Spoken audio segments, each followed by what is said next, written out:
Horas em ponto, começando mais uma live aqui pela TV Indaiatuba. Hoje o assunto é muito legal. Vamos falar sobre imóveis, né? Muitas dicas. Você tem dúvidas? É, você quer fazer alguma pergunta para os nossos convidados, né? Vai estar o Beto e o Fernando participando aqui com a gente. A gente vai estar respondendo a pergunta de vocês. Obrigado a todos que estão entrando aí na live. Muito obrigado pelo carinho. Quiser mandar pergunta hoje, se tem alguma dúvida sobre imóveis, manda aqui pra gente. A gente vai passar aí para as duas pessoas, o Fernando e o Beto, que são da V Dias Imóveis, e vão estar respondendo aí para vocês aí. Deixa eu ver aqui. Daqui a pouco estão mandando a solicitação aí para participar. Deixa eu mandar aqui. O pessoal da V Dias aí vai dar um esclarecimento aqui pra gente aqui. Bater um papo aí. Falar sobre o mercado imobiliário aqui, para a gente poder tá batendo um papo aí, esclarecer. Se você tem dúvida, manda para a gente aqui que a gente vai estar passando para eles estar respondendo aí. Boa tarde, meus amigos Beto e Fernando. Obrigado por vocês terem atendido a TV Indaiatuba aí para a gente bater um papo sobre esse mercado que tanto cresce aqui em Indaiatuba. Boa noite. Boa noite. Tudo bem, Derli? Tudo jóia. Obrigado você pelo convite. Hoje o pessoal vai fazer as perguntas aí, a coisa vai pegar fogo aí, tá? Estão preparados para responder? Preparados. Vamos lá. Bom, primeira pergunta que eu vou fazer para vocês. Primeiro é o seguinte, como é que está o mercado imobiliário de Indaiatuba? Porque a gente ouve dizer que Indaiatuba é uma das grandes cidades para se morar, pela infraestrutura, pela a disponibilidade do serviço público, enfim, né? E a gente vê o número, o crescimento de pessoas que estão vindo para Indaiatuba, né? Como é que está esse mercado aí todo? Cara, o mercado de Indaiatuba é muito bom. Ele só cresce, só cresce. A cidade é muito boa, a cidade ela tem uma infraestrutura muito boa. Isso traz pessoas de fora para cá, né? E a segurança da cidade, isso aí, o pessoal de São Paulo, Campinas, Jundiaí, vem muito para cá pela segurança da cidade. E o mercado imobiliário, com isso, automaticamente cresce. Está sempre alta.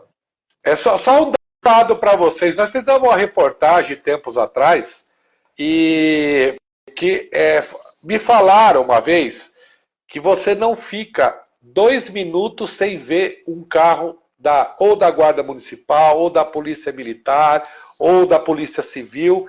E nós fizemos esse teste. Rapaz, o máximo que durou foi 2 minutos e 15 segundos.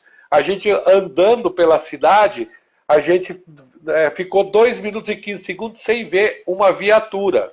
Né? Isso é importante que ajuda a aquecer o mercado imobiliário, né, Fernando? Com certeza. E sem falar também que a nossa cidade aqui é totalmente, né, a entrada e saída dela toda monitorada.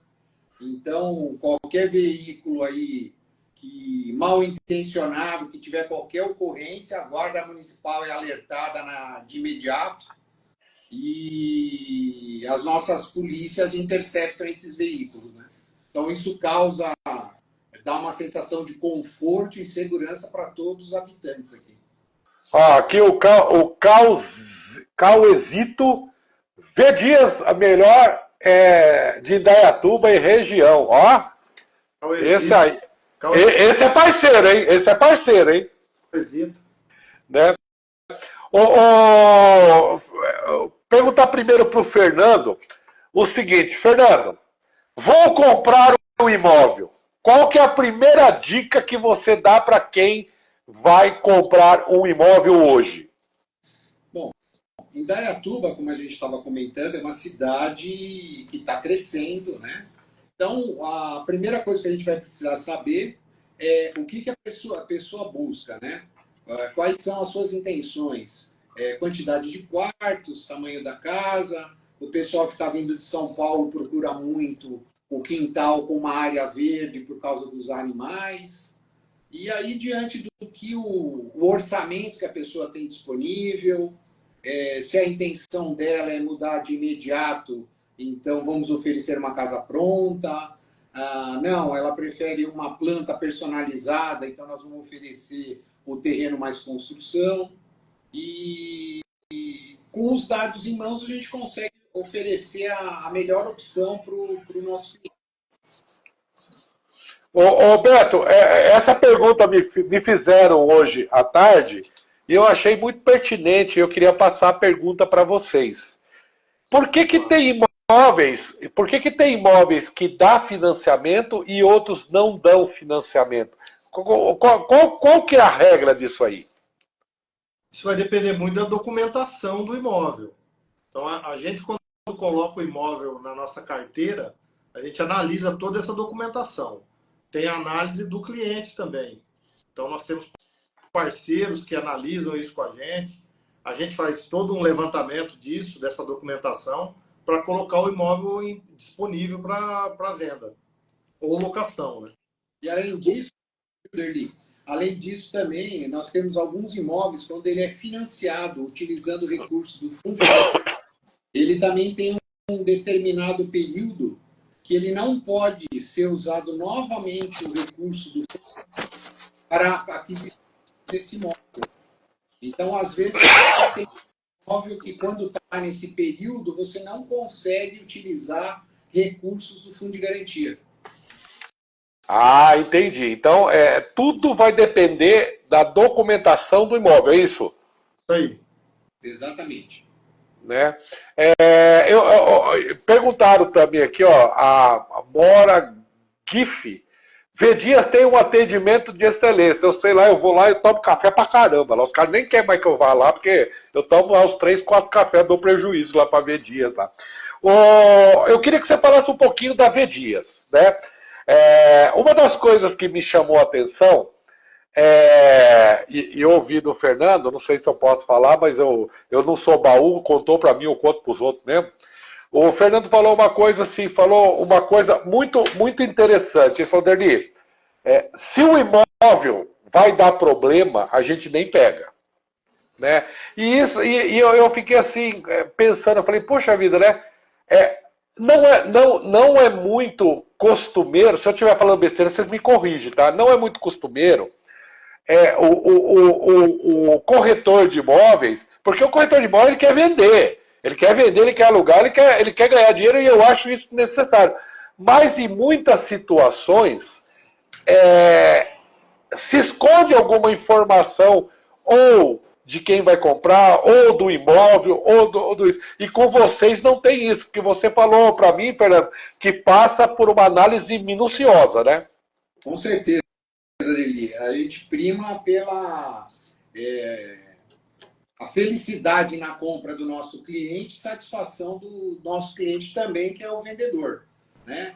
E para que nem o comprador, nem o vendedor, nem nós como imobiliárias tenhamos qualquer dissabor, então a gente sempre procura prestar um excelente serviço. Como?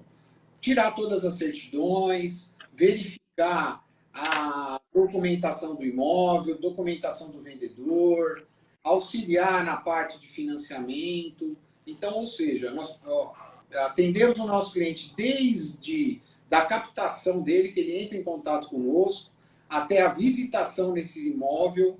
A partir do momento que ele faça a escolha, a gente analisa toda a documentação, acompanha a escritura, acompanha no registro e entregamos a escritura pronta, o imóvel em nome do cliente e tudo resolvido. E depois, só convidar os corretores para o churrasco. Isso é importante, né? E convidar eu também. Acompanha os dois clientes, tanto o comprador quanto o vendedor, por muito tempo. Alguns já viraram até amigos nossos. E o importante é o seguinte, né? Eu acho isso importante, por exemplo, hoje me perguntaram, Denis, você não tem uma pessoa de serviço para esse tipo de serviço para indicar? Eu sou muito chato para indicar. Eu sou muito chato porque, por mais que você não tenha responsabilidade, acaba respingando para você, tanto bom quanto ruim, né? E eu posso falar para vocês, pessoal que está assistindo a live aí, se você está querendo alugar, que está querendo comprar, passa lá na V Dias Imóveis, vão te dar café, pode ter certeza que vão dar café para vocês, café gostoso, viu? Tomar um café e para você explicar a sua situação para eles encontrarem o melhor imóvel. Porque às vezes a pessoa chega lá e fala assim, eu quero uma casa com 3 quartos, né? E ele vê, mas vocês estudam o cliente para oferecer o melhor imóvel, né, Beto? É isso aí. A gente entende o que o cliente precisa para oferecer a melhor maneira, o melhor imóvel. E nós também tomamos muito, a gente faz muita parceria com outros corretores. Isso também aumenta o nosso leque. Isso é muito legal também. A gente tem um bom relacionamento com todas as imobiliárias aqui de Indaiatuba. Mas não é com qualquer corretor que vocês fazem parceria, né? Com a maioria, na verdade, a gente tem que filtrar, inclusive, as parcerias, né? Tem que ter confiança. Entendi. Ô Beto, a gente ouve muito, não vou de falar isso, mas como é que eu vou usar a palavra para não ficar uma coisa chata? A imagem do corretor, muitas vezes, é meio manchada pelos maus corretores e pelos maus negócios, né? E vocês prismam muito que isso não aconteça com vocês, porque vocês preferem não fazer o negócio do que entregar uma coisa que não deixa o cliente satisfeito. É mais ou menos a ideia da V Dias, né? É bem por aí. Nós primamos pela credibilidade. Não adianta. Nós queremos ter uma história a longo prazo. Então tem que ter credibilidade. Se a gente não confiar, a gente não vai entrar. Não vamos anunciar o teu imóvel. Não queremos você como cliente se a gente não confiar. Se a gente não sentir que... Ou se sentir que a pessoa está de sacanagem, a gente não entra, cara. Não entra. Não dá para... Não tem jeito. Porque, na verdade, quando você fala aqui, deixa eu mandar um abraço pessoal da Cristina Morag, a Picoli Célia, tá entrando aqui, o pessoal já segue lá a TV Indaiatuba, segue a V Dias lá, porque as melhores opções de imóveis estão na V Dias, que inclusive a V Dias é parceira da TV Indaiatuba, tá patrocinando o programa TV Teens e agora entrou no sertanejo bom demais também. Vocês gostam de festa também, né? Isso aí. Essa é a ideia. Tá no meio do negócio. Tá da bagunça organizada. Ô Beto, eu não sei se você pode falar isso aí, mas com certeza você já deve ter pegado umas buchas aí, não pegaram, não? Já algumas. Eu falo que o Fernando é muito chato, porque ele vai esmiuçando a documentação e cai um monte de gente querendo dar nó, sabe? Tem muito. Mas a gente analisa com muito critério essa documentação, tanto do cliente quanto do vendedor ou de quem quer locar o imóvel. A gente prima por essa credibilidade. Então, uma análise muito bem feita evita um monte de problemas futuros, né? Ô Fernando, sem citar nome, você pode contar algum caso ou isso fica muito... É só para o público entender, porque eu quero chegar na pessoa seguinte. Eu quero comprar uma casa, né? E as pessoas muitas vezes vão comprar a primeira casa da pessoa. E ela não sabe o que vai fazer. Vocês orientam tudo ela, né? Tudo. Né? Nós temos parceiros também que fazem financiamento, temos venda de consórcio também com parceiros, e a gente orienta todo mundo em todas as etapas. E outra coisa que o Fernando falou uma vez para mim, que você se preocupa muito com pós-venda. Antes de falar dessa parte, Você pode contar algum caso de uma bucha aí, ô Fernando, ou não? Vamos lá, Deli. Então, normalmente os maiores problemas têm ocorrido na parte de locação. Então, isso aí a gente tem visto aí pessoalmente, né, com pessoas acontecendo aí, amigos nossos, porque o que acontece? A gente já peguei vários casos aí, na verdade foram 4 casos de fiador profissional. Né? Então, se você não tiver o critério, só olhar números, você... Mas peraí. Vamos com calma. Explica primeiro o que é fiador profissional. Então, na verdade, o que acontece é a pessoa precisa alocar um imóvel. Então, hoje, você tem 4 modalidades para garantir essa alocação. Uma é o fiador, a outra é um título de capitalização que envolve o valor de 6 aluguéis, então fica meio puxado, né, para alguns. O calção, que também não são todos os proprietários que aceitam, que são um depósito de 3 aluguéis. E o seguro fiança, que acaba também ficando em torno de oneroso. 2 aluguéis por ano, aí, rateado pelos 12 meses, também fica puxado. Então, o que acontece? Muitas pessoas, às vezes, não têm o fiador e existe no mercado ilegal, vamos dizer assim, o que se chama do fiador profissional, onde eles fazem uma simulação, né? Então, por exemplo, a pessoa apresenta uma escritura de um imóvel, aí você, analisando o que nas entrelinhas ali, está dizendo que, por exemplo, um caso, a pessoa adquiriu um imóvel com uma nota promissória que ele ia pagar dali a 90 dias. Então, ali você já vê que a pessoa que adquiriu o imóvel não é proprietário, porque ele só vai ser proprietário após ele ter liquidado aquela nota promissória. E outra, ninguém vai vender um imóvel com nota promissória, né? Então, ali já dá um sinal de alerta para nós. Aí, no mesmo caso, a pessoa apresentou uma declaração de imposto de renda, onde ela não tinha vínculo empregatício, a renda dela não era de aluguel, era de outras fontes. Aí você já fica meio desconfiado. Eu falei, não tem problema, faz o seguinte. Aí apresenta o extrato bancário, mas tem toda a simulação de depósitos e retiradas, tudo em ordem. Aí aparece aquela luzinha, você fala, não, faz o seguinte, essa declaração do ano passado, me apresente esses pagamentos de imposto aqui que você fez. Pronto. Olha, realmente não foi feito os pagamentos dos impostos. E aí você começa a ver que montam um cenário, e se você não tem a expertise necessária e a atenção, você acaba alocando um imóvel que com certeza lá na frente o proprietário vai ter uma dor de cabeça e por consequência nós também, né? Então a imobiliária não fez um bom trabalho e dependendo já tem julgados aí, tem juízes condenando as imobiliárias a pagar esse prejuízo ao proprietário.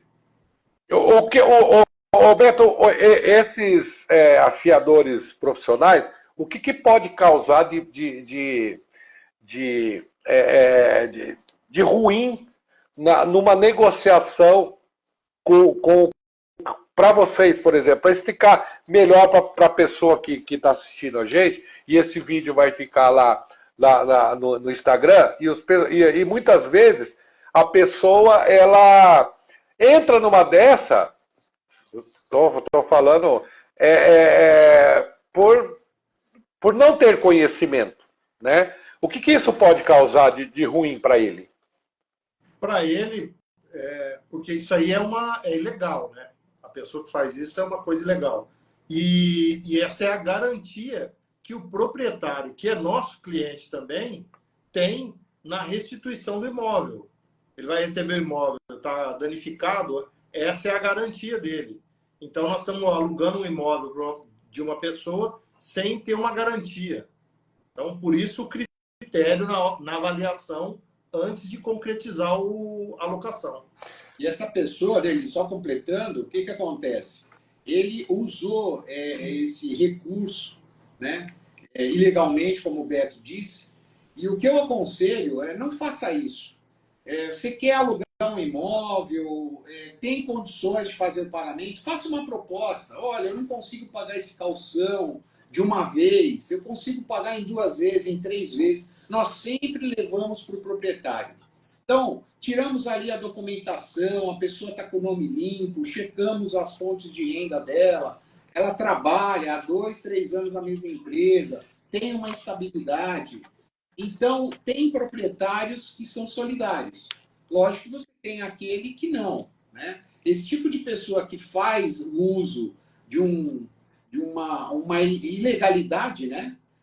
Na verdade, ela fica mal vista, não só para a Vedias, como para todas, né, as imobiliárias. Que a notícia corre, né? Corre. Notícia corre, né? Corre Né? rápido. Né?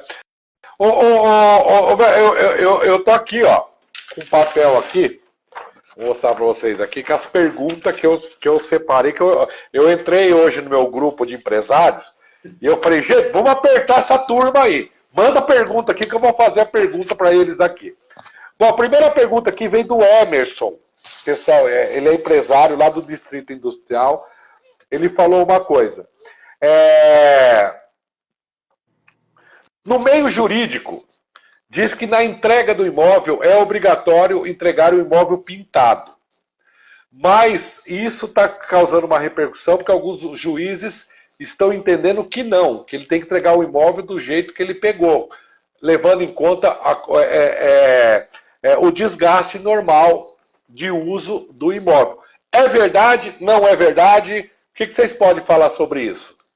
Olha, ele tem que entregar o imóvel do jeito que ele pegou. Normalmente, os proprietários entregam ele pintado. Quando ele sai, ele tem que entregar o imóvel pintado, numa locação, é óbvio. Então, entendi. Mas quando ele entrega o imóvel do jeito que ele pegou, e ele, vamos supor, ele ficou ali 2, 3 anos, tem o desgaste normal do imóvel, né? Isso obriga ele a pintar, porque assim, do jeito que ele está falando aqui, pelo que eu entendi, isso não pode constar num contrato, né? Pelo que eu entendi. Eu tô passando a pergunta para vocês, eu sou leigo, entendeu? O que você pode responder para ele? Isso é verdade? Isso é fake? Depende do entendimento. Porque assim, antes de contrato de qualquer coisa, existe uma coisa chamada bom senso. Né? Existe uma coisa chamada bom senso. O que vocês podem falar sobre isso? Bom, Derli, o que a gente tem sempre tomado muito cuidado é nas vistorias, né? Quando você faz a entrega do imóvel para locação, nós fazemos uma vistoria criteriosa, fazemos vídeos mostrando que a gaveta está funcionando, que as corrediças não estão danificadas, relatamos se a pintura do imóvel é nova, se a pintura do imóvel ela está em bom estado de conservação, mas não é nova, né? E aí é o que você falou, é o bom senso. Normalmente, graças a Deus, a gente não tem tido nenhum tipo de problema, né? O inquilino, quando loca o imóvel que a pintura é nova e está constando na vistoria, nós nunca, sendo muito honesto com você, precisamos discutir. Ele já entrega o imóvel no mesmo estado, com a pintura nova. Logicamente que às vezes a gente percebe que o proprietário ali pintou com uma souvenir, às vezes a pessoa não pintou daquela mesma marca, então você sente um odor, às vezes, né? Diferente da tinta. Mas é o que a gente sempre tenta levar por regra, assim. É melhor um bom acordo do que uma briga, né? Na briga, exatamente. Algumas pessoas não providas de inteligência não entendem bem esse ditado. Ó, a Lígia Gabriele, ela é advogada, ela falou... Depende também do que é acordado em contrato entre as partes, né? Então, tudo que é acordado não é caro para ninguém, né? Vocês querem acrescentar mais alguma coisa sobre isso ou posso passar para outra pergunta aqui? Não, completando só o que a doutora falou, por isso que a gente é criterioso na vistoria. Porque a gente consta lá pintura nova, então já subentende que ele tem que devolver a pintura como se ela tiver em bom estado, logicamente que ele não vai precisar repintar, porque, como você falou, tem um desgaste natural ali, né? Agora, também já pegamos casos que conversamos com os locatários que teriam que reparar, por quê? A parede toda riscada de lápis, caneta, giz de cera, aí não tem jeito, né? Aí Mas é complicado. tivemos uma boa receptividade por parte dos locatários e nunca tivemos problemas. Quando tem vício oculto, que eu também não faço a mínima ideia do que é vício oculto. Né? A Lígia tá assistindo, ela é advogado, o Fernando também é advogado. Em caso de vício oculto, o locatário, ele é responsável pelo imóvel? Bom, vamos lá. Ele, primeiro, eu não sou advogado, eu sou bacharel em direito, né? Então, o advogado tem a bacharel em direito. Eu estou somente em direito. Com relação a isso, o que acontece? O vício oculto, às vezes, você não percebe, né? Como diz mesmo, é um vício oculto. Aconteceu agora... Tipo encontrar cupim nos lugares, vocês sabem da história, né? A casa toda infestada de cupim, e você vai descobrir só depois que você está lá dentro. Né? Como é que funciona isso? Bom, nós tivemos um caso aqui, vamos para a prática, que é mais fácil, né? Nós locamos um imóvel, o imóvel tinha lá o cooktop, toda a instalação, tudo funcionando. A casa ficou alguns meses fechada, quando a pessoa foi utilizar, identificou um odor de gás. Né? Entrou em contato com a imobiliária, de imediato a gente já mandou uma pessoa verificar e foi constatado que havia uma fuga de gás. Então, de imediato, nós resolvemos o problema dela, depois comunicamos o proprietário. Por que depois? A gente sempre comunica primeiro o proprietário, mas num caso desse de urgência, que podia ocasionar um problema muito maior, a gente resolve de imediato. E depois nós vamos discutir, né, se o proprietário não concorda ou não concorda com aquele vazamento, mas a gente tenta usar sempre o bom senso, né? E graças a Deus nunca tivemos problema, o proprietário resolveu, reembolsou a imobiliária. Então, às vezes acontece. Já alugamos também uma casa que apareceu um vazamento na tubulação, foi resolvido. Como também o inquilino fez o furo no lugar errado e furou um cano, aí a responsabilidade é do locatário e não do proprietário. Então, na verdade, a gente tenta sempre identificar o problema, explicar para as partes quem é o responsável e sempre com bom senso a gente tenta resolver. Eu escutei uma vez do... Pode falar, Beto, desculpa. Um acompanhamento próximo. Quando você conversa com as partes, facilita tudo. Se você acompanha os problemas do dia a dia, né? E atendimento rápido. Por que eu estou fazendo isso, né? Levando essas perguntas para vocês, porque eu acho que se eu estiver sendo muito pesado, aí vocês falam para mim, eu vou de boa aqui. Mas as perguntas que eles fizeram... outra pergunta. O imóvel comercial, perdão, o imóvel residencial, quando você compra ele, é difícil transformar ele para um imóvel comercial? Bom, vamos lá. Aqui o nosso município, ele tem uma legislação própria, né? Então, isso envolve, primeiro, se o local que está o imóvel é uma zona mista, a nossa cidade ela exige, né, uma adequação nesse imóvel. Não é qualquer bairro que pode ter imóvel comercial? Não. É qualquer um, não.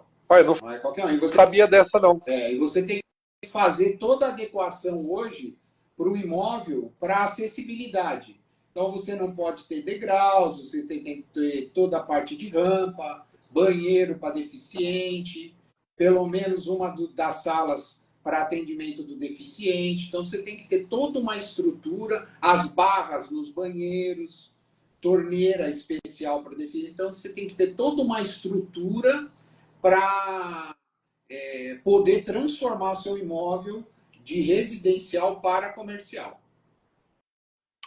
Mas depende do bairro. Não entendi, Roberto. Depende do bairro. Não são todos que podem. Não é todo bairro que você pode, por exemplo, quero montar uma lojinha, não é em qualquer lugar que eu posso abrir. A legislação municipal. ela que diz. Tá.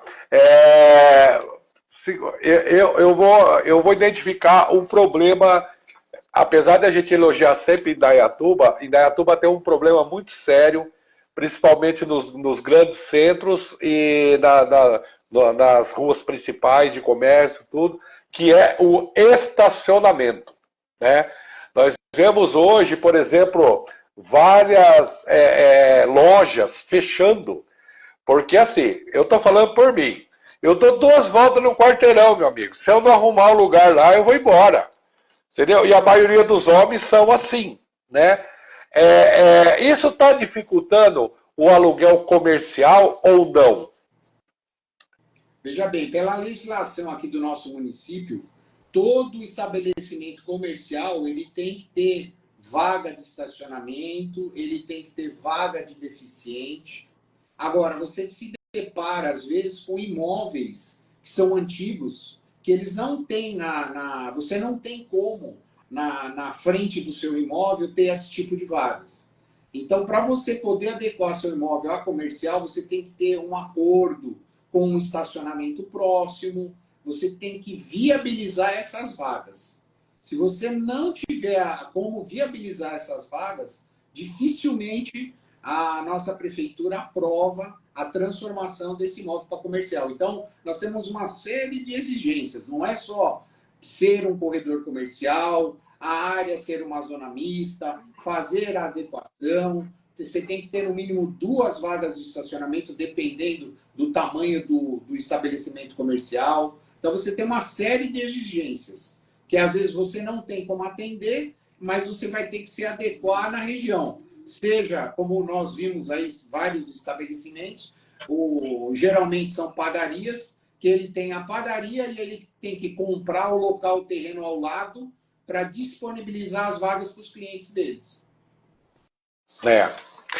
Aqui, ó, a Lígia Gabriele, a imobiliária de vocês tem atuação somente em Indaiatuba ou vocês possuem imóveis de venda em outros municípios? Em alguns.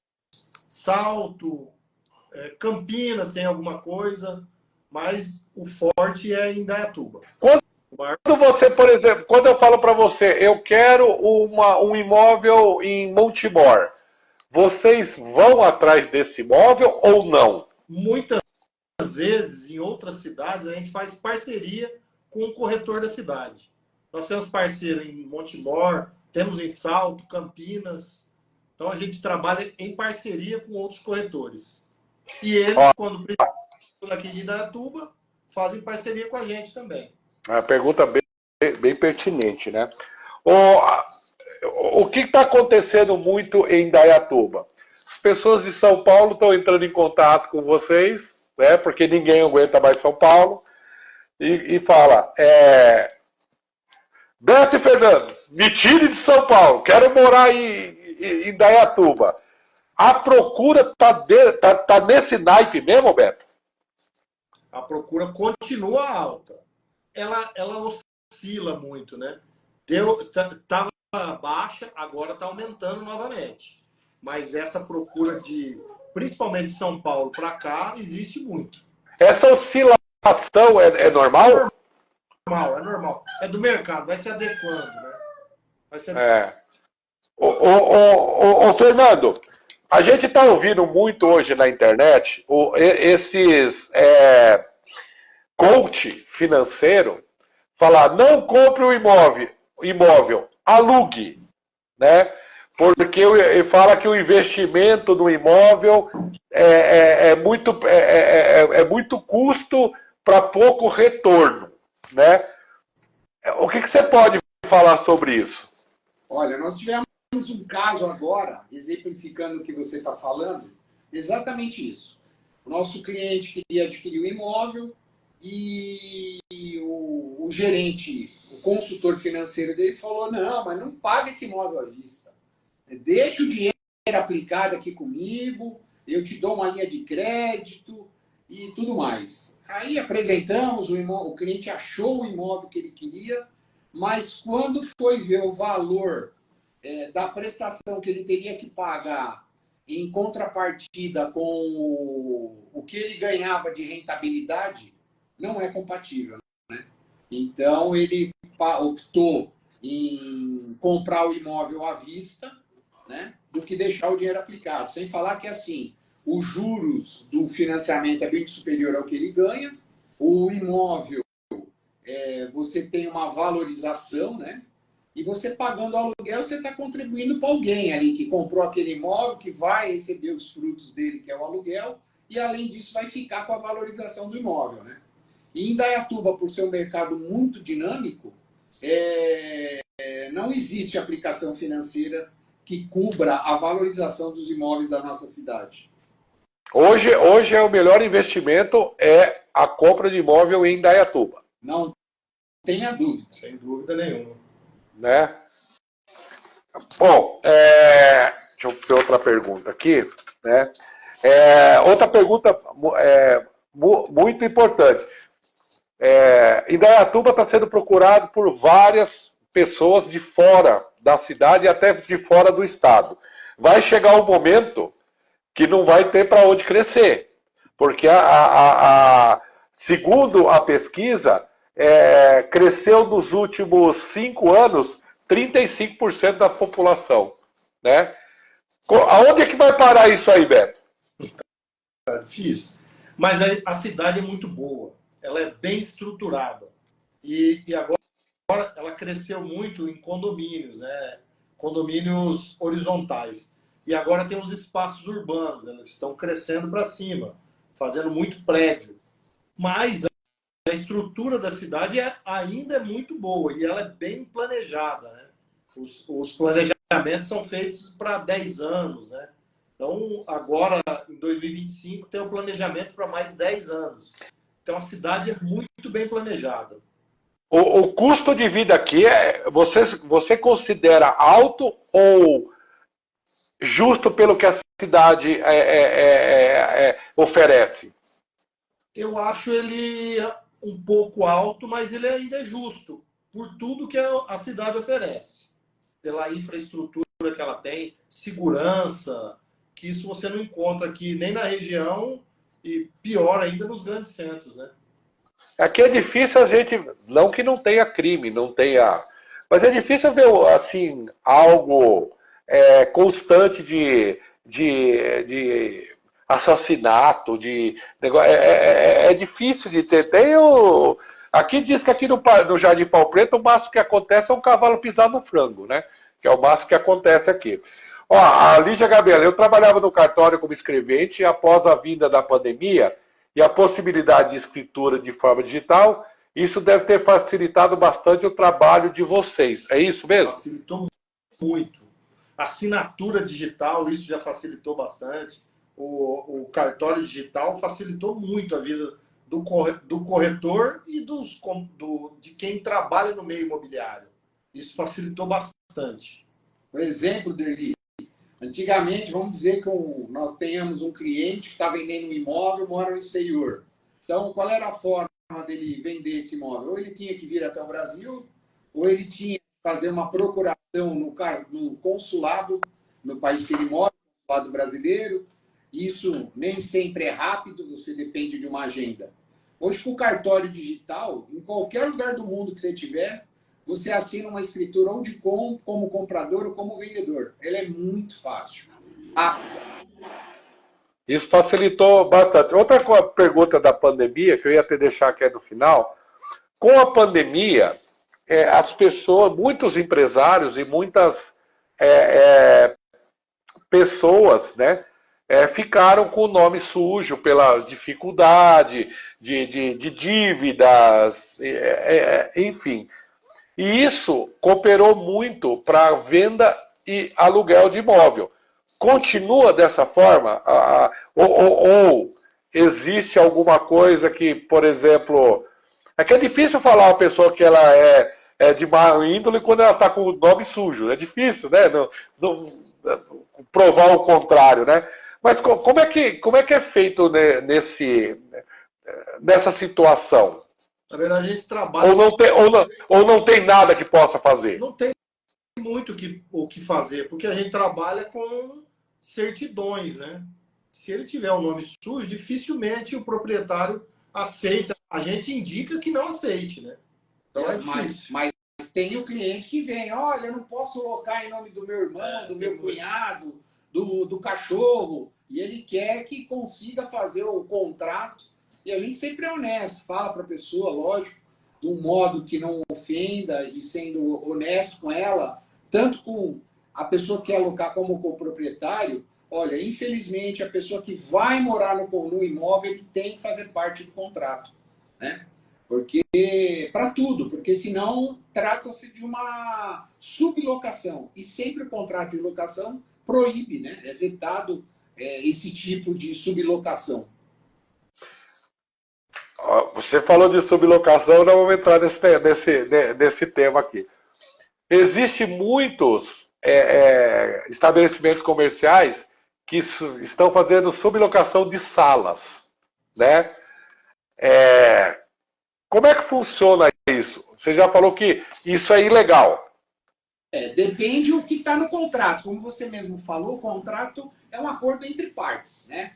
Então, às vezes, acontece, sim, da pessoa alocar um imóvel superdimensionado porque ela precisa e ela prevê no próprio contrato de locação, já faz parte da proposta da locação, que o proprietário permita que ela faça sublocações, né?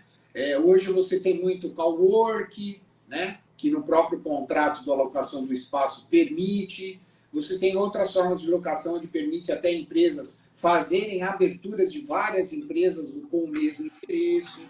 Então, você tem várias modalidades que estão tomando mais força com a pandemia, né? Onde as pessoas deixaram de ter a obrigatoriedade de comparecer num escritório, numa empresa, começaram a trabalhar em casa e com o fim da pandemia, com a dificuldade, às vezes, por causa das crianças ou por causa de barulho no ambiente, acabaram procurando esses locais para alugar salas, para ter a sua rotina diária, fazer reuniões. E tendo expresso no contrato, não há nada de ilegal. Tem uma pergunta aqui muito legal, que a Lígia está falando. Eu notei que na pandemia muitas pessoas da capital optaram por imóveis do interior, pela grande demanda de trabalho em home office. Não, porque Indaiatuba é uma cidade maravilhosa, não tem jeito não. Aqui diz aqui, quando você faz uma locação do imóvel, tem número mínimo e máximo de pessoas que podem habitar aquela locação? Veja bem, a gente sempre parte do princípio da honestidade, né? A gente não tem como mensurar isso. Porque, assim, às vezes vem um casal, está alocando um imóvel apenas para os dois. E, às vezes, tem 10 ali que vão morar. A gente não tem como saber. Infelizmente, não tem. Né? Mas isso é ilegal ou não? Então, na verdade, você tem... às vezes você tem um imóvel que não comporta o número de pessoas, às vezes, que moram lá, né? Então, aí você tem até como legalmente pleitear aí a desocupação do imóvel. Mas se a casa comporta, eu não vejo juridicamente como você tem um argumento cabível para tirar a pessoa. Lógico que o contrato prevê que ele pode ser rescindido de ambas as partes, você tem as penalidades, mas aí a gente sempre vai estar sujeito a um processo, né? E o entendimento do judiciário, né? Bom, agora a pergunta que eu estava segurando aqui é o seguinte. Beto e Fernando, vou comprar um imóvel. Quais que são os passos para mim comprar um imóvel? E antes de vocês responderem isso aqui, ó, essa aqui é do Silvio, que ele é empresário também no Distrito Industrial, falou o seguinte. Dele eu escutei uma vez do corretor de imóveis. Existe um imóvel que você quer comprar e o imóvel certo para você. É isso ou não? É isso aí. O imóvel certo para você é o que cabe no que você precisa ali, no que você tem. Qual a sua disponibilidade, para que você busca esse imóvel. Então, a gente tenta entender o que a pessoa precisa para mostrar o melhor imóvel para ela. Então, é o melhor imóvel para ela. É isso aí. Tá. Então, é verdade isso aqui, o que ele falou aqui. Sim, sem dúvida. Bom, então, vamos lá aos trâmites. Eu vou comprar o imóvel. Vocês sabem que eu tenho dinheiro pra caramba. Vocês sabem que eu sou bom de grana. Né? Todo mundo sabe disso aí. Então é o seguinte, vou comprar o imóvel. Qual que é o primeiro passo? Teu dinheiro. Esse é o primeiro. Ou ter crédito. Já matou a minha compra já matou a minha compra na saída. Já matou minha compra na saída. Vamos supor Deli, que eu fosse o Gustavo Lima. o Deli, Vou comprar. a televisão.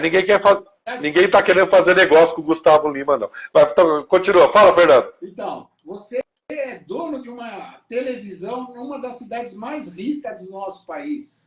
Quem aqui não acredita que o bolso está cheio? Não adianta nem você falar que não está, que ninguém acredita. De vento, meu amigo, qualquer bolso enche. Não tem esse problema. Mas vamos supor, eu quero comprar o imóvel, tá? Eu tenho o dinheiro, escolho o imóvel. E aí você vê que esse imóvel não é para ele. Como é que é o trâmite todo? Olha, a gente sempre tenta, foi o que falamos aqui, tentar entender a necessidade do cliente, o que ele busca. Nem sempre o imóvel mais caro é o que vai atendê-lo, mesmo ele tendo recursos para isso. A gente sempre tenta conversar, argumentar, né? De repente ele não tem a necessidade daquele imóvel tão grande ou tão caro. Em vez de comprar aquele imóvel, ele compra um imóvel mais adequado e a sobra do dinheiro ele faz um investimento num outro imóvel que vai receber uma locação. A gente sempre tenta dar os melhores conselhos. Mas, como a minha avó sempre falou, né? Conselho se fosse bom, a gente não dava, vendia, né? Eu escutei do meu pai que o dono do burro amarra o burro onde ele quer, né? Com certeza. Então nós tentamos tentar oferecer para ele a melhor opção, mas sempre respeitando a vontade do cliente. Se é o que ele quer, nós estamos ali para realizar o sonho dele. E se amanhã ou depois ele verificar que realmente aquilo está fora da proporção dele, estamos aqui para ajudá-lo a vender e procurar uma nova opção. E aí eu escolhi o imóvel, nós conversamos, eu falo, Fernando, é esse imóvel mesmo que eu quero. Como é que funciona? Você vai correr a ficha do cara, é isso? Mesmo pagando à vista. Nós vamos fazer uma proposta, vamos formalizar uma proposta, né? Que ela pode ser o valor exato que está sendo pedido, ou normalmente um valor que o cliente queira oferecer. Ele ofertando esse valor, a gente vai levar essa proposta que já está formalizada por escrito e assinada para o vendedor, né? Se o vendedor, se for o valor que ele está pedindo, não tem nem o que se discutir. Se for um valor abaixo, o cliente pode ou aceitar a proposta ou fazer uma contraproposta. Caso ele faça uma contraproposta, nós voltamos no interessado na compra, mas que e levamos... seja uma proposta plausível, né? Não é o negócio custa 500 mil, você oferece 200. Aí não tem como, né? Esse tipo de negócio a gente nem leva para o cliente, porque isso aí né, é complicado, até no mercado dinâmico, como a gente estava falando que é em Indaiatuba. Né? Existe uma porcentagem para essa negociação ou não? Por exemplo, olha, vale 500 mil, eu ofereço 450 mil à vista. É uma boa proposta? Depende. Vai depender muito do bom senso. Né? Às vezes o cliente tem margem, às vezes o cliente ele botou o imóvel à venda, mas ele não tem pressa para a venda do negócio. Ou às vezes ele quer vender aquele imóvel porque ele tem um outro investimento ou uma outra opção que ele precisa daquele dinheiro, então de repente esses 50 mil para ele, dentro da margem dele, é plausível. Então isso vai de caso a caso. Sim, mas eu estou falando da seguinte forma. Se eu fizesse, o imóvel custa 500 mil reais. Se eu fizer uma proposta de 450 mil, você leva para o cliente ou não? Ou é uma proposta muito abaixo? Eu levo para o cliente. Agora, se ele fizer um imóvel, está pedindo 500, ele manda uma proposta de 300, aí normalmente... a gente nunca fala que não leva, a gente sempre leva. Né? Sempre comunicamos que, olha, recebemos uma proposta num valor de tanto. Normalmente a gente vai escutar o pessoal meio nervoso do outro lado da linha, né? Mas a gente explica o nosso trabalho, falando que é nossa obrigação levar a proposta a ele, como também cabe a ele uma contraproposta, né? Que normalmente é o que acontece. Entendi. Por exemplo, se o imóvel o que eu quero para o pessoal entender. 50, 100 mil, 150 mil, o que é uma proposta não plausível? O imóvel de 500, se eu mandar 400, é uma proposta plausível? Eu calculo assim, uma proposta plausível normalmente, desde que o imóvel também esteja dentro do valor de mercado, né? Você mandar uma proposta em torno aí de 5, exagerando 10% abaixo. Aí eu acho que é uma proposta coerente. Agora, as pessoas coerente. 30%, 40% abaixo do que está se pedindo, aí eu acho que é uma proposta indecente, né? Né? Mas mesmo sendo indecente, vocês têm, por lei, tem que levar ao cliente, ou não? A gente sempre leva, porque a decisão do cliente, a gente nunca sabe a situação que está o cliente, né? Às vezes o que para nós é um absurdo, para ele vai suprir uma necessidade de imediato, né? Às vezes a pessoa está vendendo um imóvel porque tem um ente querido hospitalizado e precisa de recursos. Então, a gente sempre leva as propostas. E também entender se o imóvel está acima do mercado, o preço está acima do mercado. Talvez você leve essa proposta e mostra para ele que essa proposta está dentro do mercado. Vai depender muito da situação. Que vai variar de um bairro para outro, né? Sim. Vai variar de localidade, tem muitas variáveis, né? Hoje, qual é o bairro mais valorizado aqui? Vocês têm essa noção? Assim, os principais, ou os bairros mais valorizados, vamos dizer assim? Na verdade, não são bairros, né? Condomínios, né? Então, acho que o Vila dos Pinheiros é o que está mais em alta no momento. Que é o metro quadrado mais caro, vamos dizer assim? Sim. Dos condomínios que estão liberados hoje para construção, acredito que sejam o mais caro. Tem alguns novos aí chegando. E também tem alguns condomínios que a gente chama meio que de exclusivos, onde são poucas unidades, né? Onde você tem terrenos, por exemplo, de 10 mil metros quadrados, onde você tem L pontos. Então, você tem algumas coisas exclusivas, né? Que são fora da realidade, que não é o mercado dinâmico, né? Onde tem o maior público, né? O pessoal que está assistindo a live aí, o pessoal que está chegando agora, que assiste a live, que já vai assistir depois, curta lá a página do Instagram da V Dias, siga o Instagram da TV Indaiatuba, e eu já quero deixar um recadinho. Eu estou abrindo vaga para amizades para quem tem piscina, tá?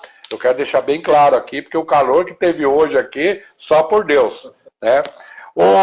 Outra coisa também, outra pergunta que fizeram aqui. Por que tem imóveis lá que tem placa de 10 imobiliárias? Eu acho o proprietário que talvez não usa um critério, né? Aí coloca um monte lá. A pessoa acha até que ele está desesperado para vender, né? Então tem que ter um critério. Olha lá, já caguetaram vocês aqui, ó. Cristina Morag, o Fernando e o Beto tem piscina. Ô, gente, pelo amor de Deus, hein? Faça favor e faça churrasco também, chama nós, viu? Já tô sabendo aí. Conversinha essa aí. Um amigo nosso tem, né? O Derli. Então, tem que fazer um churrasco para nós. Ô, Beto, isso aí não mostra um pouquinho, ver um monte de placa lá, não mostra um pouquinho de desespero? Sim, desespero. Talvez desespero ou desconhecimento, né? Ele acha que quanto mais placa puser, ele vai vender mais rápido. E eu não analiso dessa forma, né?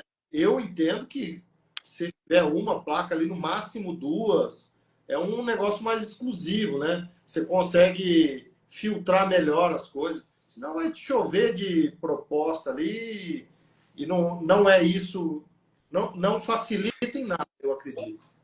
Eu vou dar a minha opinião, posso até estar errado, mas é a visão que eu tenho, tá? Quando você vê um imóvel lá, tem 6, 7 placas lá, o que acontece? Vão deixar a placa ali e torcer para alguém ligar lá e eles correr atrás. Não é um imóvel que você trabalha como trabalha a V Dias. Estou errado ou não? Exatamente. Dificilmente, se tem muita placa, a gente nem coloca. Podemos até anunciar o imóvel nas nossas redes sociais, né, nos portais, mas a gente não coloca placa onde tem um monte. A gente não faz isso. Eu já vi, isso eu posso falar, não vou falar o nome da imobiliária, mas já vi imobiliária colocando placa e arrancando a dos outros. Vocês já sabem. Vocês já ouviram essa história, não ouviram? Já ouviram essa história. Né? Aí, vamos voltar ao assunto da compra. Eu fiz a proposta, você levou lá pro dono, pro proprietário, e o proprietário aceitou. Qual que é o trâmite agora disso tudo? Bom, proprietário aceitou. Bom, deixa eu só pegar. Antes de levar a proposta, ele tem que dar algum sinal ou não? Então, aí é tudo nessa proposta vai estar constante. E olha, a minha proposta, eu pago X no imóvel, eu dou um carro, ou tem alguma permuta, ou não tem, uma parte em dinheiro, uma parte de financiamento bancário. Geralmente, até o momento da assinatura do financiamento bancário ou da escritura, tem que estar tudo liquidado, o que foi em espécie. Né? Não, eu estou perguntando o seguinte, para você levar, por exemplo, eu vou levar a proposta, você vai ter que deixar um calção aqui, ou vai ter que deixar um valor para mim, para segurar o imóvel. É assim que funciona ou não? Então, depende aí, é o que eu estou explicando para você, depende da proposta. Às vezes tem cliente que não tem. Né? O que é a proposta? Já aconteceu conosco. A proposta dele, às vezes, é um veículo de entrada e o resto financiamento bancário. Então, o que acontece? A gente formaliza, essa proposta foi aceita, a gente formaliza um compromisso de compra e venda, tiramos todas as certidões do imóvel, tiramos, nesse caso, verificamos toda a documentação do veículo, está em ordem, está tudo em ordem, então aí sim ele repassa o veículo como sinal, nesse caso dessa proposta, que o sinal... Não, mas eu estou falando para vocês, eles não têm que pagar nada antes para vocês. Não, a imobiliária, ela não recebe, nós fazemos questão, nós só recebemos com o negócio concretizado. Se houver qualquer tipo de sinal, sempre é repassado para o proprietário. Então vamos supor o seguinte, você fez todo esse trabalho. Eu vou falar para você, Fernando, estou comprando aquele imóvel lá no Parque Ecológico. Fica 700 mil. Ah, eu sonhando aqui. 700 mil. Pode fechar negócio.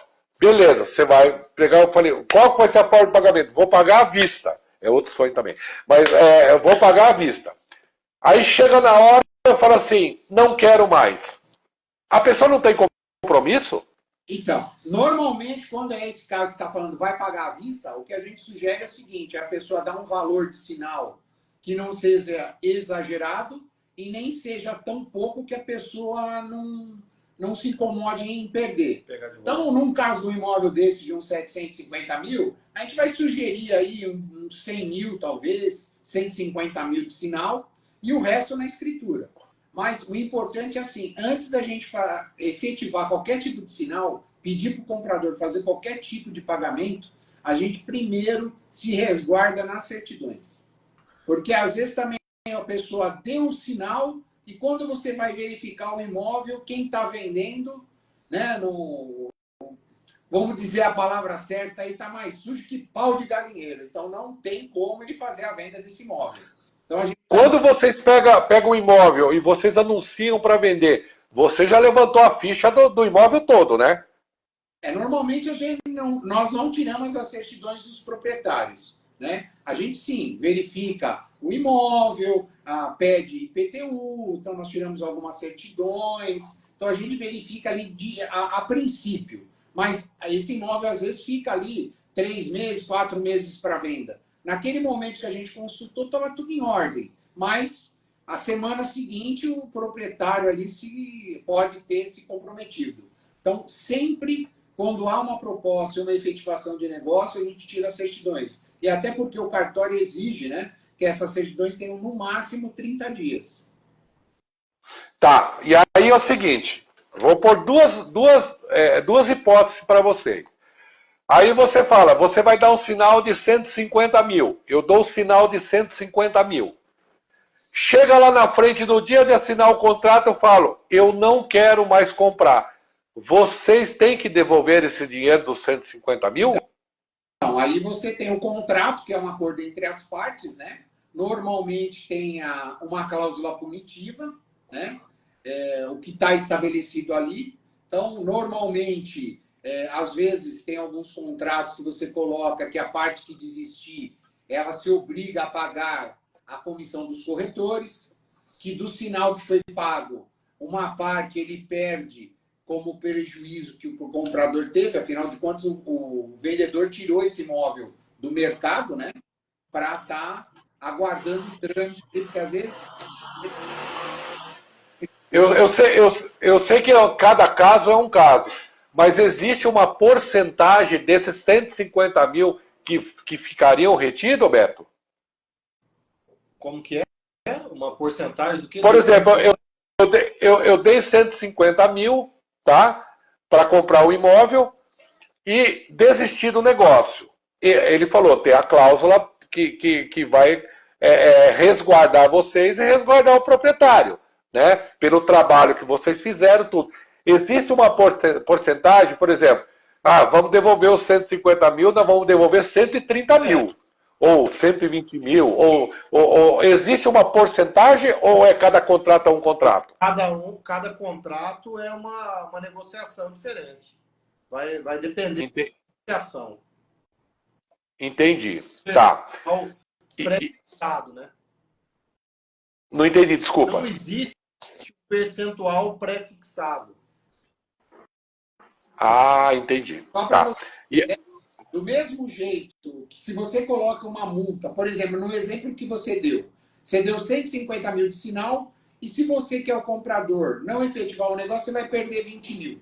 A mesma coisa vai servir, a mesma multa vai servir para o vendedor.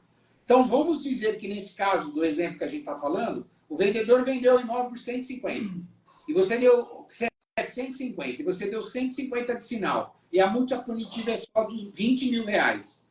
Significa que, se o vendedor desistir, ou seja, se alguém oferecer para ele 800 mil, ele devolve 20 mil de multa para você, ou seja, 170 mil para você, e ele ainda acaba ganhando 30 mil vendendo por 8 a 800 mil. Então, sempre... Não, porque assim, o que eu quero perguntar, e eu escutei de algumas pessoas aqui, de, por exemplo, quanto custa o imóvel? Custa 700 mil. Eu dou 500 mil aqui em dinheiro à vista. Topa? O proprietário fala, topo. Aí chega um cara lá para ele e fala, ofereço 600 mil aqui para você. Eu estou falando nesse sentido. Vocês ainda, se for desejo do proprietário, vocês fazem o negócio com a outra pessoa ou não? Nós não, vai depender do proprietário. Porque veja bem. Não, sim. Sim, o que eu quero dizer, eu estou botando esses negócios para as pessoas entenderem que não é só dever que você tem, você também tem direito, né? Então, se eu acertei de comprar 500 mil à vista, dos 700, e apareceu uma proposta depois da minha de 600 mil, e o cara quer desistir comigo para ir fazer negócio com outro cara, continua a punição do mesmo jeito. Do mesmo jeito. Se ele aceitou o acordo, ele tem que cumprir. Por isso que a gente orienta a nunca colocar uma multa punitiva de valor baixo. Por quê? O valor baixo é para você que está comprando, mas a multa punitiva também é para quem está vendendo. Então, se você coloca um valor de multa muito irrisório, qualquer um dos dois pode roer a corda. Sim, mas aí o cliente agindo dessa forma, você já não fica esperto com a pessoa. Pô, o cara não tem palavra, né? Sim, sim. Vocês continuam assessorando ele? Eu sei que o interessante é ganhar o dinheiro, lógico, não tenha dúvida. Mas isso não pode te causar problema lá na frente? Mas normalmente isso daí, essa proposta de um valor maior no imóvel dele, não vai partir de nós. Porque a gente não faz. Esse imóvel a gente já passa, já coloca ele bloqueado, ele não tem mais negociação. Normalmente isso acontece na prática e vem uma proposta de uma outra imobiliária diretamente ao É isso que eu estava querendo me referir. Isso mesmo. Então, por isso que eu estava te explicando que a multa nunca pode ser um valor muito baixo, né? Porque um valor baixo, quem está comprando pode desistir, porque o valor não vai lhe fazer falta, né? Falta sempre faz, mas é um valor que não vai causar grandes danos, e nem o vendedor, que pode optar em vender para outro. Então, a gente sempre orienta a multa nunca ser muito baixa, que ela seja um valor coerente com o negócio. Eu não ia perguntar, mas vou perguntar. Eu perco os amigos, mas não perco a pergunta, né? Já teve negócio atravessado? Já. A gente já perdeu alguns negócios, porque até meu particular, eu vou falar para você o que aconteceu. Além também eu sou construtor, né? E aconteceu de eu ter vendido uma casa para uma pessoa na palavra, há alguns anos, na verdade na pandemia, antes da pandemia. Vendi uma casa para a pessoa na palavra e um outro veio querer comprar a casa. Aí falei que já tinha sido vendida. Eu não era o corretor, tá? Eram 2 corretores envolvidos. Era um corretor que eu vendi a casa por intermédio dele, mas foi na palavra, não tinha nada assinado. E veio uma cliente direto querendo. O que eu fiz, né? Eu coloquei a cliente direto com quem eu vendi e ela chegou a oferecer 100 mil reais para ele desistir do negócio, né? E o cliente não fez. Então, eu acho que isso é índole, né? Eu poderia ter me beneficiado e ganhado ali os 100 mil a mais, já que eu não tinha nenhum papel assinado. Mas isso aí, a gente foi criado assim, a palavra vale mais, né, que qualquer papel. E a pessoa que me fez a proposta, que estava com o corretor, mora na casa até hoje, é meu amigo, inclusive. E essa casa aí, no caso, em questão, só para ilustrar, foi lá no Viena. Beto, assim, a gente vê, e eu comentei isso com vocês, não estou falando do lado pejorativo, mas eu estou falando de bons profissionais e maus profissionais, como existe em todas as áreas. Existe o bom jornalista, existe o mau jornalista, existe o bom médico, o mau médico, isso é em todas as áreas. Isso tem acontecido com frequência a nível de negociação, tanto para aluguel quanto para venda. Talvez por faltar esse tipo de ética que vocês têm de sobra e implantam isso no mercado, que o corretor é tão mal visto? Isso já teve muito, né? Mas isso vai expurgando naturalmente, né, cara? As pessoas conhecem quem são os que estão agindo de má fé.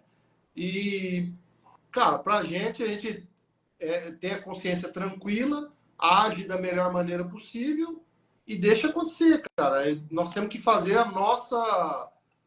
o que a gente acha que está certo. Sim. E não... Eu tô conhecendo o trabalho de vocês agora e eu posso atestar sem dúvida nenhuma, mas eu tô te falando, outras pessoas fazendo isso não respingam em vocês? A imagem do corretor, né? Como você falou, às vezes você tem, como toda profissão, você tem os bons e os maus profissionais.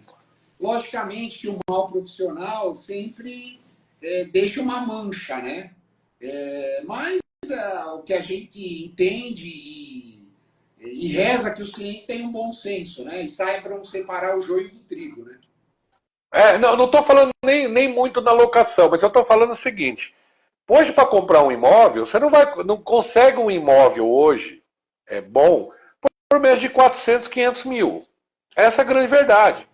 A não ser que seja num bairro bem afastado, mas onde você possa falar, eu moro bem, num bairro bom, numa casa boa. Hoje é 400, 500 mil reais. Tá? Dito isso, você está mexendo com o sonho das pessoas. Né? Vocês levam, e eu notei, eu conversando com o Fernando outro dia, lá em frente à casa dele, que agora eu sei que agora onde ele mora e que ele tem piscina, agora fica mais fácil. O que eu quero dizer é o seguinte: quando você mexe com o sonho, eu acho que a responsabilidade deveria ser um pouco maior, você não acha, Beto? Tem que ser muito maior. Independente de ser o sonho. Você está mexendo com um negócio de outra pessoa, né, cara? Se você não tem esse tipo de responsabilidade aí, fatalmente você vai ser jogado para fora. Não tem jeito. Não tem vida longa, não, né? Não se sustenta. Entendi. Pode falar, Fernando, desculpa. A nossa filosofia é honestidade, ser correto com os nossos clientes, seja comprador ou vendedor. A gente não quer fazer um negócio só com ele. A gente quer ser aquela pessoa que ele confia para a vida. Né? Quando ele precisar de um imóvel para alocar, para comprar, para investir, né? Até mesmo para indicar, né? Um comércio, ele lembre de nós. Esse é o nosso intuito. Então, não é servir apenas uma vez, é servir bem para servir sempre. Eu não posso terminar a live sem perguntar para vocês o seguinte: qual que é o diferencial da V Dias para outras imobiliárias? Eu acredito, é óbvio que a gente tem que falar da gente, né? Mas o respeito que a gente tem pelos clientes, a responsabilidade no trato com os clientes, isso é um diferencial para a gente, né? Eu acho que deveria ser uma obrigação para todos, mas não são todos que agem assim. Então, esse respeito com o cliente, essa responsabilidade com os nossos clientes, eu acho que nos diferencia de muitos.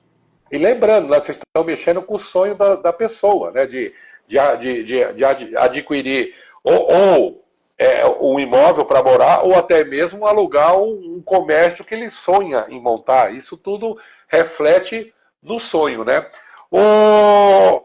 Para encerrar, Fernando, eu tenho um imóvel, quero alugar investimento. Ó, você vê, eu já comprei um e já estou alugando outro. O negócio tá bom pro meu lado, rapaz. Eu vou falar com ele para você, só não tem piscina. Mas, enfim, eu chego na V Dias, olha, eu tenho um imóvel para alocar. Como é que funciona? Então, vamos lá. Primeira coisa que nós vamos ver geralmente eu e o Beto vamos pessoalmente conhecer esse imóvel, né? Vamos ver localização, fazer a parte de foto, vídeo, fazer toda a publicação, material de trabalho para esse imóvel, né? E vamos orientar o cliente. Às vezes o cliente não tem um valor formado, então a gente tem que fazer uma pesquisa, tentar ajudá-lo a encontrar o valor ideal para o seu imóvel. Tanto para venda quanto para locação. Faz. A gente tenta buscar ali o valor que é o coerente, né? E orientar o cliente. Sempre, logicamente, que a palavra do cliente é a final, né? Então, e aí a gente começa, pede toda a documentação pertinente para a gente poder se resguardar se realmente aquela pessoa é a proprietária do imóvel, né, que está vendendo. E aí nós vamos trabalhar o imóvel. Então, vamos fazer a publicação nas nossas redes sociais, vamos fazer o impulsionamento desse imóvel também nas mídias digitais, e para tentar trazer esse cliente, esse locador, o mais rápido possível ali, para atender a necessidade de quem está vendendo ou locando, né? para que todos ali sejam felizes o mais rápido possível e nós juntos nesse barco. Né? Existe algum contrato de exclusividade Nós, de vocês? Ou vocês pegam assim, por exemplo, cara, eu já deixei 6 imobiliários, quero deixar aqui também. não, a gente não trabalha com exclusividade, é muito difícil acontecer. Então, a gente trabalha com as outras também. A gente tenta fazer assim, Derli, a gente nunca pede ou exige para os outros o que a gente não faria. Então, Mas aconselha a não colocar um monte de placa lá. Sim, sim. A gente aconselho a orienta. não pôr um monte de placa. E aconselho também não dar exclusividade, né? Porque às vezes você dá uma exclusividade, você confia numa pessoa e a pessoa, você fica preso e a pessoa não faz investimento no seu imóvel, não trabalha. Então a gente não aconselha, né, a dar exclusividade. Lógico, o ideal é que o cliente dê, né? Mas a gente sempre orienta a se colocar no lugar do cliente. Entendi. E esse tipo de procura hoje está mais comum de a pessoa colocar o imóvel na mão, por exemplo, da V Dias Imóveis, do que... É difícil falar isso, lógico que vocês vão responder de uma forma falando da V Dias, mas o que de benefício ele tem de colocar apenas numa imobiliária? Benefício? Por que eu estou falando? Porque assim, se você... eu estou falando como consumidor, tá? Eu vejo um imóvel, tem 5, 6 placas lá. Na minha cabeça ignorante, vou falar, o cara está desesperado para vender. Então, se ele mandar 400, eu vou mandar 300. Você entendeu? Só que aí que tem o negócio. Nem todos, como já foi falado aqui, nem todos os corretores têm a consciência que vocês têm. E o cara quer vender por 300. Eu tenho que vender. Eu vendo por 300, vem minha comissão e ponto. Como é que fica esse impasse? A gente tem que entender o cliente, tentar entendê-lo e passar para ele o que seria melhor. Se ele colocar um monte de placa, nós vamos orientá-lo a não fazer esse tipo de coisa.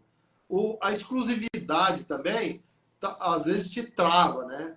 Porque se eu faço a divulgação desse imóvel e eu tenho exclusividade, pode ser que outras imobiliárias tenham um cliente que precise desse imóvel. Eles vão me procurar para fazer parceria. Então, às vezes, você vai ter que dividir essa venda. Então, mas você fazer parceria é bem diferente do que você abrir o leque de muitas coisas. Então, Né? Por que eu estou te falando isso? Só dar um exemplo para você, Fernando, só para dar um exemplo para você. Aqui na nossa rua mesmo, tem imóveis que você liga para o corretor e não sabe nem de onde fica.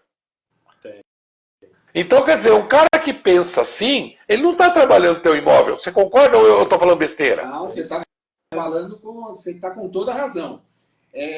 O que acontece assim, nós da V Dias, a gente pensa muito no cliente. Então, nós não temos problema nenhum de fazer parcerias.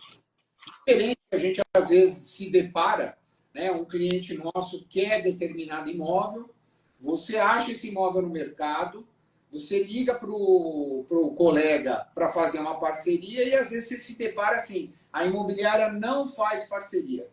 Então, esse tipo de imóvel fica meio que travado. Por quê? O cliente, às vezes, é fiel a nós. Ele opta, às vezes, em mudar de imóvel, acaba abrindo mão do sonho dele, que era aquele imóvel, em função de ser exclusivo com determinado imobiliário que ele, às vezes, não confia, ou não gosta, ou já teve um problema. Então, por isso que a gente fala que a exclusividade é complicada com esse tipo de imobiliárias que são fechadas, que não aceitam parcerias. Respeitamos, né? E isso também é o nosso diferencial, né? Nós estamos abertos à negociação, porque a gente sabe que o nosso cliente precisa vender, né? E todo mundo... Que ninguém nos ouça. Quando você faz essa parceria, não corre o risco do cara pegar teu cliente? Veja bem, você tem que confiar, né? O negócio é sempre feito na base da confiança. E tudo está no contrato, né? Quando está no contrato, foi feita uma proposta ali, já está formalizada a posição de cada imobiliária, né? No compromisso de compra e venda, ali já está determinado que 50% da comissão vai para a V Dias, os outros 50% vai para outra imobiliária. Nós somos muito claros e honestos na transparência. A gente prima pela transparência. Não, sim, conhecendo vocês, eu tenho toda certeza. Mas nem todos pensam assim. Né? Por que eu estou fazendo essa pergunta? Quem que regula os corretores? Quem que... Existe uma entidade, o Cresce, né? Para regulamentar tudo isso. Como é que é feita a fiscalização? Se existe denúncia contra o corretor? Como é que funciona isso? É o Cresce, como você disse, e eles têm uma fiscalização aleatória. Então, eles aparecem ali nos plantões, aparecem na imobiliária. Então, tem uma regulamentação. Existe. Beleza. Ô Beto, para a gente finalizar, eu perguntei, né, para vocês qual que é o diferencial da V Dias, e eu posso falar, nós estamos de parceria, né? Vocês com a TV Indaiatuba, e eu posso indicar a vocês, antes de vocês, que vocês estão assistindo a live aí, tem intenção de alugar, de locar ou comprar o imóvel, antes de fazer negócio, conversa com o Beto, conversa com o Fernando, que eu tenho certeza absoluta, eles vão te orientar da melhor maneira possível. E outra, as melhores opções estão lá no site deles, a gente também anuncia aqui na TV Indaiatuba. Para a gente encerrar, Fernando, o que você pode dizer para a gente encerrar a live aí? O pessoal quiser entrar em contato, como é que faz? Dá suas considerações finais aí. Bom, eu queria agradecer primeiramente aí a sua disponibilidade, ter aberto esse meio de comunicação para nós. E aí fica o compromisso de nós fazer mais lives sobre isso aí, porque é um assunto muito interessante, viu? Vamos fazer sim, a gente está sempre à disposição, inclusive para você tomar o cafezinho lá conosco, tá? Está sempre disponível. Não, amanhã eu já estou lá. Com certeza. Amanhã eu já estou lá. E o endereço aqui de casa você também já sabe, a piscina também está disponível. Então, pronto, aí. Só falta o churrasco agora. A carne eu levo, pode deixar. Né? Então, estamos muito felizes aí dessa comunicação, de poder estar contribuindo para as pessoas também nos conhecer o nosso trabalho. Sempre estamos disponíveis para ajudar. Né? A V Dias hoje é uma imobiliária de confiança, sabe o que faz e vai orientar aí o melhor possível o público da TV Indaiatuba, dos indaiatubanos e das pessoas que querem vir morar na nossa cidade, que realmente é uma cidade maravilhosa. Não é o Rio de Janeiro, mas é maravilhosa.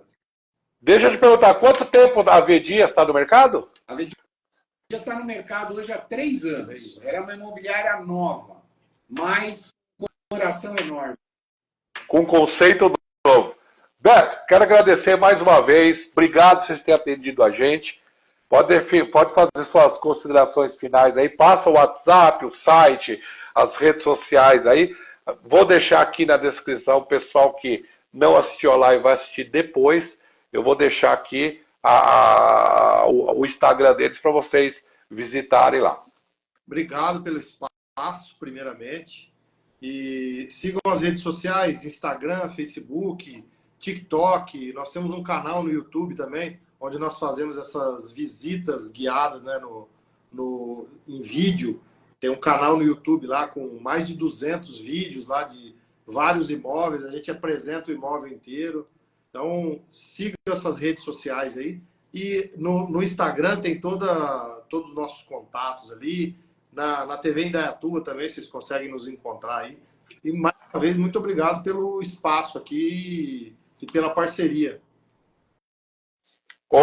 Pergunta que não quer escalar. Dia 13, vocês vão estar lá com nós lá? Na gravação do programa Sertanejo Bom Demais? Sim, sem dúvida. Então tá jóia. Beto, Fernando, obrigado por vocês terem participado com a gente.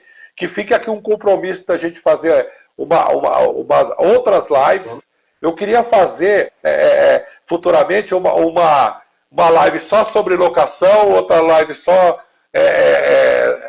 sobre venda, porque eu acho o seguinte, muitos negócios não acontecem, pelo que eu tenho aqui e que eu conversei com alguns amigos, de desconfiança, né, no corretor, e vocês estão quebrando esse paradigma, né, mostrando um conceito diferente. Eu sempre digo, qual que é o slogan da V Dias, Roberto? V Dias Imóveis, conectando pessoas, concretizando negócio. Então, com essa nova repaginada que mostre a Indaiatuba que é possível fazer negócios bons, que pessoas de fora possam vir fazer negócio bom, porque assim, todo negócio de imóvel começa bem quando você escolhe um bom corretor. Estou errado? É isso aí, é o primeiro na cidade. Então tá jóia. Então vocês querem, vou deixar aqui na descrição a V Dias Imóveis, vale a pena vocês seguirem eles lá. Sempre estão com novidades, sempre estão com as melhores opções para locação e também para você que é de fora, quer comprar um imóvel ou quer conhecer, vem aqui, procure eles, entre em contato pelo WhatsApp, que eu tenho certeza que eles vão dar toda a atenção para você. Beto e Fernando, obrigado mais uma vez, grande abraço para vocês, sucesso sempre e que a gente possa aí permanecer nessa parceria aí muito tempo. Isso aí. Isso aí. Obrigado, Deli. Valeu, Deli, um abraço. Até mais. Tchau, gente. Até mais.